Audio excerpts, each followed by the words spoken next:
এই সংসারের সব থেকে বড় সুখ কি? কেউ বলবেন নিজের লক্ষ্য প্রাপ্ত করা, কেউ বলবেন ধন উপার্জন করা, কেউ বলবেন নিদ্রাই সব থেকে বড় সুখ, কেউ বলবেন রাজ্য লাভ করা, আবার কেউ বলবেন মাতার হাত থেকে খাবার খাওয়া, আদি ইত্যাদি। কিন্তু যদি সত্যি কথা বলি, এই সংসারের সব থেকে বড় সুখ হলো সেবা করা।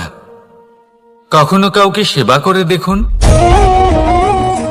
এই সেবা দ্বারা অন্য কোনো মানুষের আশীর্বাদ লাভ করাতেই সুখ রয়েছে। আপনার সেবা ভাব দ্বারা যখন কোনো মানুষ নিজের অন্তরাত্মা থেকে আপনাকে আশীর্বাদ করে, তার থেকে বড় সুখ আর কিছুই নেই।